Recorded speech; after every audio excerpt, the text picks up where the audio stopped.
se você está diante dessa pergunta, dessa questão, eu quero que você se manifeste, ou se você viu a minha descrição anterior de fases diferentes nas quais as pessoas estão, muitas vezes depois que ficam diante dessa constatação de que houve uma semeadura, a graça de Deus trouxe nelas a revelação de quem era Jesus, mas elas já eram filhas do compromisso religioso, aí o Evangelho lhes abriu o entendimento e elas viram e entraram em crise e fizeram essa pergunta inevitavelmente, já que aquilo não era ou não é o Evangelho não é assim, o que eu faço agora? É a sua situação? E aí, Braulio? E aí, Caião? Tudo bem. O que mais acontece aqui assim, atualmente é isso. É? Para onde eu vou? A pessoa precisa ir para algum lugar, né? Enfim. Vamos ler aqui. Caião, preciso de uma orientação. Eu entendi a mensagem, sei que a religião aprisiona e que Jesus é o único caminho. Porém, Caio, eu venho de um lar evangélico pentecostal, nasci e cresci na igreja. Imagine como é difícil para mim ter entendido a mensagem sozinha. Enfim, a questão é que há discussões aqui em casa por conta disso. E eu não sei argumentar quando me dizem que eu preciso estar em comunhão em uma igreja para eu tomar a Santa Ceia, por exemplo. E eu começo a pensar sozinho. 2 pontos. Como adorar a Deus sem frequentar uma igreja? Por favor, Caio, me dê essa orientação.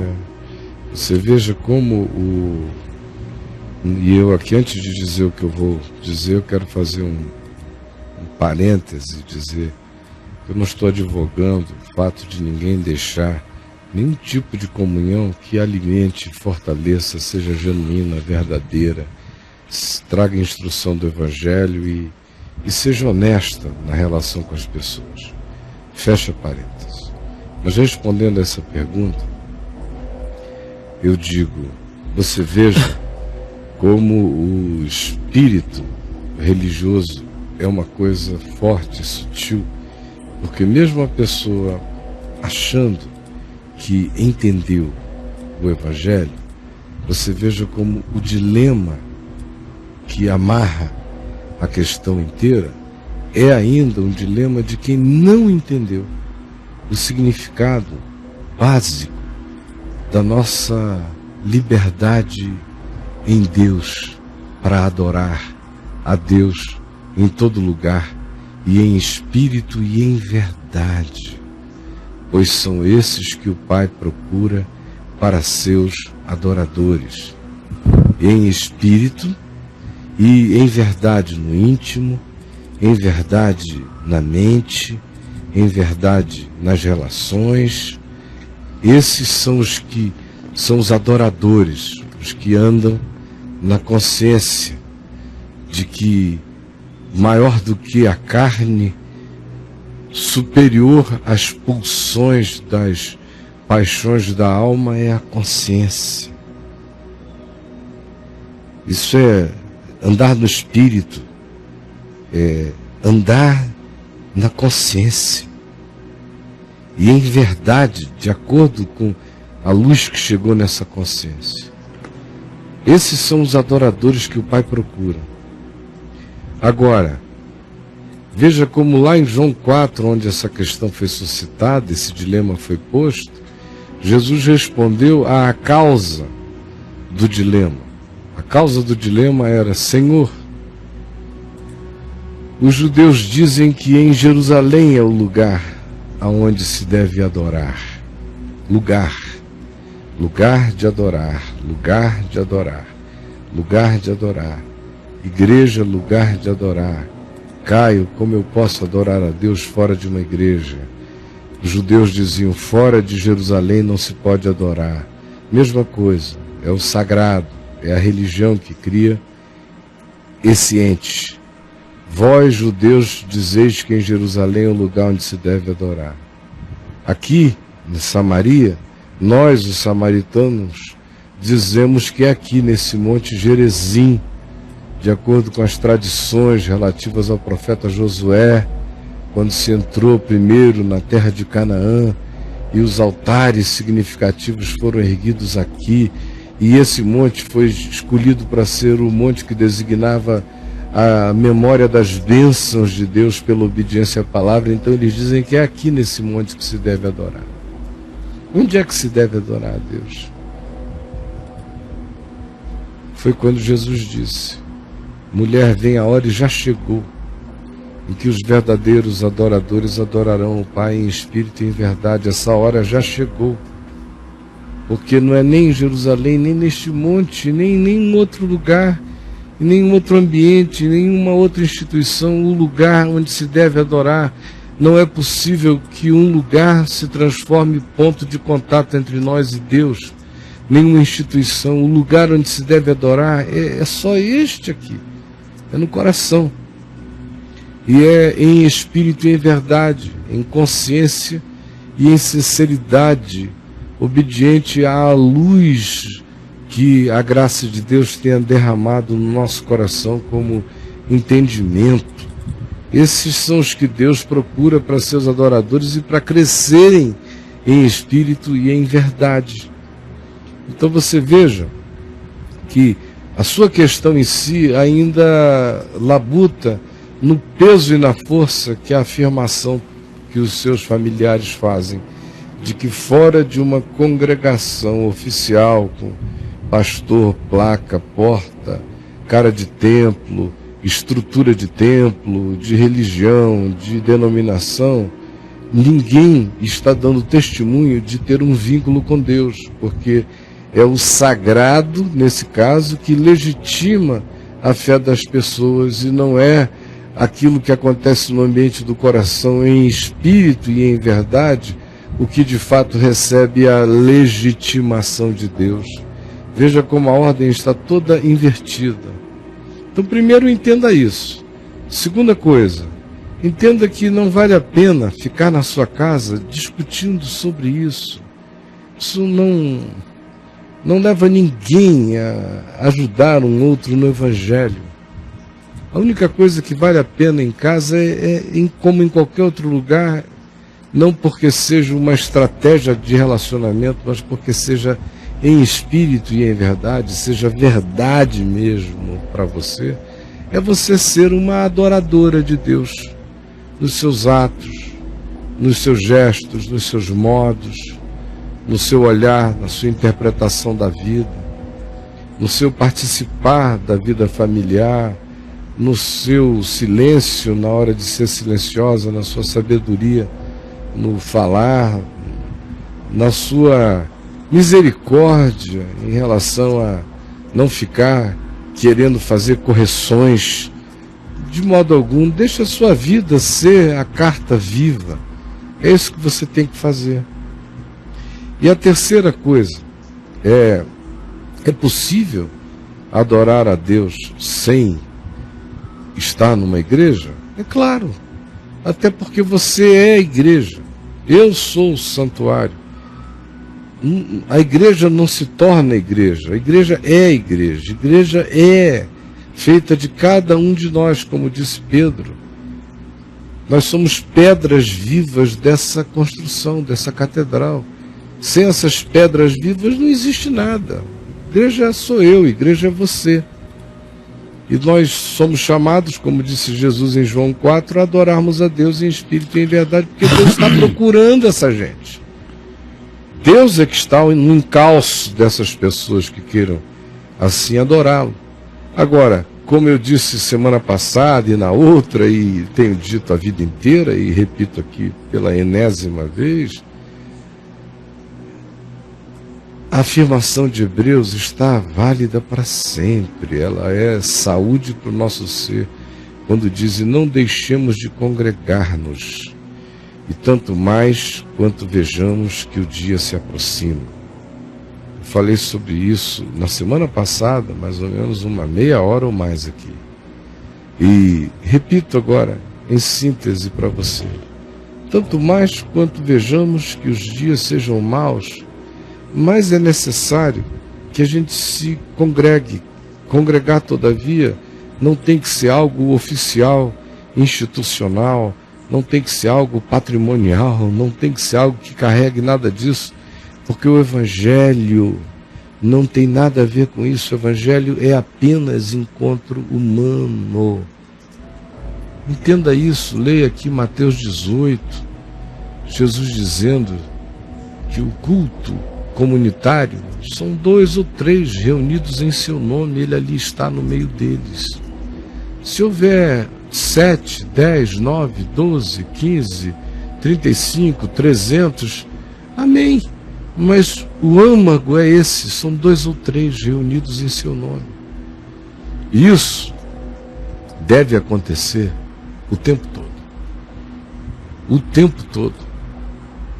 Então você está me perguntando por uma coisa que não devia parar, devia ser o tempo todo. A nossa vida devia ser uma vida igreja de ser. Porque a gente leva esse chamado no mundo, na existência, e encontra os outros que creem na mesma coisa. Isso faz um bem enorme. A gente troca dons, a gente troca estímulos, energias, entusiasmos, a gente faz uma oxigenação de graça nesses encontros. Até nos inconvenientes a gente cresce, de modo que é saudável. Agora você pode fazer isso, eu repito de novo pela 1000ª vez, reunindo-os da sua casa. Se você tem gente na sua casa para se reunir com você, ou você faz isso convidando amigos, 2, 3, 4, 5, para lerem a palavra, para orarem juntos, para lerem o Novo Testamento em sequência, para ouvirem algo que seja evangelho, que alimente o coração de vocês, e depois orarem a respeito do assunto. Cada um vai convidando outros, vão gerando uma comunhão sem dono, sem patrão, sem tirano, sem superior sobre ninguém, cada um trazendo o que tem, botando na mesa seus dons e partindo o pão também, que essa é uma outra coisa católica que está presente até hoje em todas as igrejas evangélicas, que é a história de que o templo, a oficialidade, tem o controle da ceia do Senhor. Que a ceia do Senhor é um patrimônio de alguns homens que foram objeto de umas eleições internas numa confraria e viraram os donos togados da ceia e da mesa do Senhor. Então, se não for naquele lugar ali, ministrado por aquele tipo de oficial religioso, qualquer uma outra ceia não é a ceia do Senhor.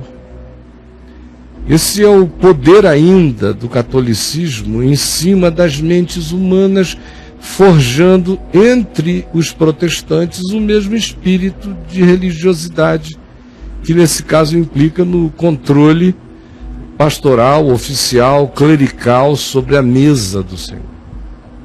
Mas a mesa é do Senhor.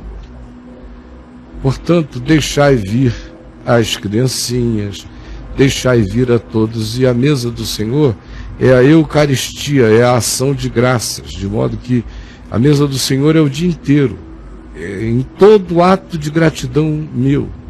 Quando eu faço um xixizinho e agradeço, para mim é Eucaristia. Quando eu faço outra coisa e agradeço, é Eucaristia. Quando eu tomo um banho com gratidão, é Eucaristia. Quando eu abraço a quem eu amo com alegria, é Eucaristia. Quando eu passo por cima de mim mesmo, de um lado ruim do meu ser, e venço, que Eucaristia. Tudo é Eucaristia, tudo é gratidão. Assim como o partir do pão em casa, com os meus, faça de cada café da manhã, de cada almoço, de cada jantar, a ceia do Senhor, parta o pão. E reúna os amigos em fé, em comunhão singela, tantas vezes quantas você queira, não apenas uma vez por mês, mas tantas quantas vocês desejarem, para solenemente, como um grupo de 2, 3, de 10, de 12, de 15, seja de que tamanho for, partirem o pão, tomarem do cálice e beberem do vinho, em nome do Senhor até que Ele venha. É simples assim. É simples assim. Você me entendeu? E se você quiser outras ajudas, você pode escrever aí para a Capelania do Caminho, porque eu sei que o Chico e o pessoal, eles têm dezenas de links de textos meus, que são verdadeiros pacotes de ensino sobre esse procedimento disponível para todo mundo que queira. Então você escreva para a Capelania do Caminho ou para o Chico, @caiofabio.net. Coitado, o Chico anda tão lotado, e se o Judá tiver alguma informação melhor que ponha, mas nós temos esse material. Não sei se o Marcelo Cunha poderia dar conta disso. Nós temos esse material todo num pacotão de links que você pode pedir e pode ler tudo a respeito disso, assim como seria fundamental para todos vocês que têm a mesma questão lerem o livro meu, Um Só Caminho. Um Só Caminho. Eu vou pedir para hoje, num desses intervalos, rodarem a divulgação desse livro importante para todo mundo ter. Tá bom, gente boa? E aí, meu amigo? Flavinho, Caio. Flavítio, pode falar, meu amigo. Vamos lá, Caio. Tem uma pergunta aqui no chat que é o seguinte. Eu já te escrevi uma vez e você me advertiu para a vida. Foi duro na hora, mas depois o Espírito me testificou a verdade. Mas dizendo de mim, estou ferido, doído com essa igreja de hoje. Eu não consigo encontrar pessoas que pensam igual a mim para caminhar. E a caminhada é solitária. Mas no fundo eu sei que me machuquei muito com a religião, pois o Espírito testificava a genuína vontade de Deus e eu acabava ouvindo a igreja. Como fazer para caminhar com a consciência limpa e sem ódio da religião? Pois com esse ódio eu acabo machucando pessoas que acabaram de começar a caminhada e eu não quero ser responsável por desviar os pequeninos. Portanto, me ajude, Caio. Na realidade, meu amigo, eu gostei muito de ouvir o que você falou, porque tem pouca gente preocupada em não se tornar um homem bomba nessa história inteira. Porque a tragédia em si já é horrível. A gente tem que denunciar aqui e ali na perspectiva de fazer as pessoas ajudarem a enxergar o tamanho do engano. Mas, por outro lado, se você não estiver o tempo todo acolchoando tudo com o que seja o evangelho genuíno e verdadeiro, o denuncismo inevitavelmente se transforma em amargura no coração de pessoas. Então, tem gente que fica nessas horas amargurada, assim como aquele indivíduo que igualmente se amargura com uma namorada ou uma mulher que não tenha sido fiel a ele, em quem ele tenha depositado muita confiança. Esse mesmo espírito de atitude. São pessoas que se sentem traídas e, dependendo da profundidade do investimento, daquela expectativa que se mostrou ilusiva, mas que havia no coração, a profundidade, o tamanho e a proporção da decepção são equivalentes. Eu fico grato a Deus que você tenha noção desse estado no qual você está, porque ele é ruim demais. E você pode sair dele agora. Primeiro, é fazendo essa admissão simples de que uma coisa é uma coisa, outra coisa é a outra coisa. Aquilo ali não é evangelho. Aquilo não é evangelho. A segunda eu sei o que é evangelho agora. Você já sabe? Porque se você souber o que é evangelho agora, você vai ficar com uma atitude diferente. É por isso que eu acho que você ainda não sabe o que é de fato evangelho ainda. Você ficou com a certeza de que aquilo não é evangelho, mas você ainda não internalizou. Você pode até ter sabido com o cérebro o que é evangelho, mas o evangelho não virou uma boa nova, porque senão você iria dizer como Paulo: e eu considero isso tudo como perda. Botei na conta e botei no arquivo morto. Isso aqui nem existe mais, eu considero como perda pela alegria da sublimidade de ter conhecido o verdadeiro Evangelho de Cristo Jesus, o nosso Senhor. Então, amigo, é porque você apenas viu que aquilo não é Evangelho. O Evangelho, no máximo, passou pela sua cabeça, ou está passando por você como informação, mas não desceu, não fez a viagem entre a boca e o coração, como confissão de fé. Porque na hora que isso acontecer e que você assim fizer, o que vai brotar de você é uma alegria. É o oposto disso aí.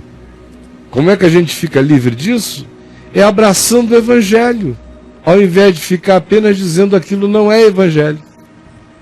E eu sei agora o que é Evangelho, por isso eu tenho raiva daquilo ali, e também por causa dessa raiva eu não abraço o Evangelho que agora eu sei o que é, não faz nenhum bem à minha vida, de modo que eu me tornei apenas pior do que quando eu estava lá. Você entendeu? Todo mundo tem que entender isso. Como Jesus disse, denunciando os fariseus hipócritas que rodavam o mundo para fazer um discípulo deles, um prosélito. E Jesus disse, e depois que ensinais o cara por completo, e o condicionais, e o configurais, ele se torna um filho do inferno 2 vezes pior do que você. E não importa o que aconteça, seja porque fique canina e fanaticamente lá dentro, ou seja porque saia de lá escandalizado e fique pior do que em qualquer outro tempo da vida. Então não se torne uma estatística dessa calamidade. Você já disse, eu sei que aquilo não é Evangelho. Você talvez com a mente até já ache que saiba o que é Evangelho. Mas o Evangelho não desceu para trazer nenhum benefício de mudança de vida e produção de alegria, porque quem quer que encontre o Evangelho, encontra a pérola de grande valor. E o reino de Deus, Jesus comparou a isso, a esse encontro, quando vem Deus e reina, com graça e paz e amor em nós. Isso é um encontro com essa pérola de grande valor, que faz o indivíduo deixar tudo que tem, vender tudo que tem, considerar tudo como refúgio para ganhar aquilo de graça e se apoderar daquele benefício e experimentá-lo de todo o coração. Mas enquanto você for mais filho do trauma religioso do que de fato filho da alegria do encontro do reino de Deus, da pérola de grande valor, do tesouro escondido no campo, você vai estar ainda com a atitude, com o espírito amargurado que você tem agora. Mas na hora em que você, de fato, deixar o Evangelho chegar para essas regiões viscerais do seu ser, da sua alma, do seu acalento em fé, você vai ver a explosão, a alegria.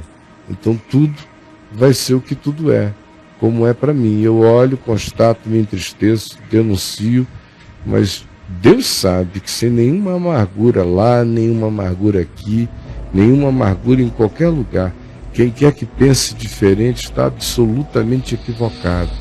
Porque se a gente deixar a amargura ser o motor das nossas motivações, é porque o Evangelho está sem lugar nenhum em nós ainda.